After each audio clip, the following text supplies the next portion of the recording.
A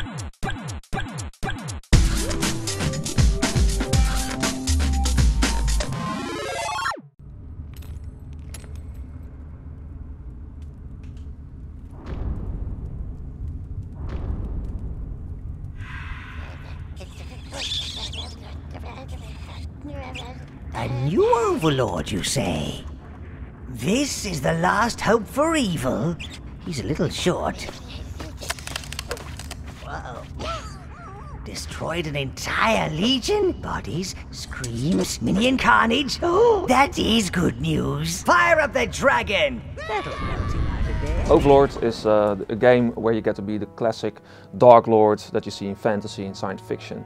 You got to build up your own domain of darkness. You live in the Dark Tower. You have mistresses and an army of minions that you use to conquer the world. One of the phrases I think that best sums it up is it's like playing Lord of the Rings from Sauron's side. So it's about exploring what it actually means to be evil, and evil is pretty hard work when you get down to it, because evil has to be active, good can be reactive, good reacts to what evil does.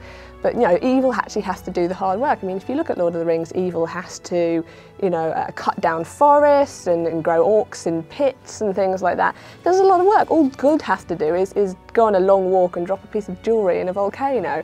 But evil is in there, working very hard, and so we kind of had a lot of fun with that side about the realities of being evil, of having a kind of evil fantasy world army.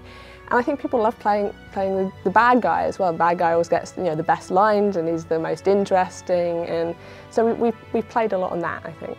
Overlord is a third-person action game, so you send your minions around, you can sweep them through the landscape, and it's as easy as you maybe shoot a missile or a rocket launcher or a fireball in another game. And these minions are really the heart of the game. There are four types. There's the browns, who are the fighters, the reds, who are sort of like the archers, the blues, who are the priests, and the greens, who are the rogue assassins.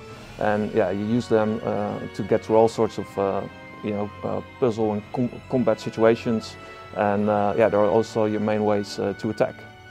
Overlord 2 is the sequel to the 2007 original, which was quite a surprise hit, it's built on the franchise, extends it. We added a lot more polish. Minions can do now a lot more things. They can ride wolves, they can use siege machines, they can sail in ships. Overall, we really wanted to make it more epic. So the confrontations in Overlord 1 were you fighting a bunch of hobbits or a bunch of dwarves, and now it's more army versus army. And the new enemy in Overlord 2 is inspired by the rise of the Romans. So it's sort of like a new empire who swept across the land in your father's absence, was the old Overlord. He got sort of like banished to hell. And in that power vacuum, these guys rose, and they basically did that using the fear of magic. So they sort of like, okay, we gotta ban magic from the lands, and they hunted down every magic user, and they confined to this place. So in this sort of environment, you as the new Overlord heir gets born, and you grow up in a remote area somewhere in the far corner of the land, and that's where Overlord 2 starts. Writing a video game story varies wildly from project to project often, and it usually starts when you've first been brought on board, and that can kind of again vary. You could be brought on right at the end when you're just doing a little bit of polishing the dialogue, just getting a little bit better.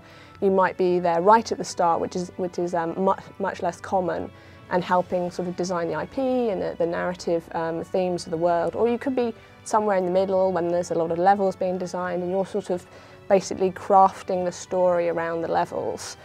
The Wii and DS versions are both unique games. They're not ports from the original or ports from Overlord 2. They've been built around the Wii mode. So you use the stick of doom, as we call it, to send your minions around the landscape. And the same goes for the DS version, where you use the stylus to send your minions around. Overlord 2 in Europe has a 16 PEGI rating. In the United States we have a teen rating, which I think is sort of like 13 plus. The game never tries to be shocking, like in a gory type of way. The game is parody, it's funny. You can do all sorts of evil things. maybe some quite disturbing, but because it's parody and satire, we can sort of like open it up to a lot more people. And it doesn't become revulsive, but it becomes fun, and that's what these games are about. I think that being purely evil is probably something people have wanted to do for a while. It's something you can do in games without guilt, and so I think games are great for exploring that. And I've really enjoyed games in the past that have explored that. I really love the Dungeon Keeper games. I was a big fan of those, and there's still one game I go back to and try and persist in trying to get them to work on XP or Vista, and trying to hunt down emulators to get Dungeon Keeper to work. And things like Evil Genius as well. I mean, it's such a fun side of morals to explore, I think. Overlord 2 is going to be released for the Xbox 360, PlayStation 3 and PC. The Overlord Dark Legend is going to be is for the Wii, and Overlord Minions is for the DS, and they're all going to be released at the same time, which is going to be June 26th in Europe and June 23rd in the US.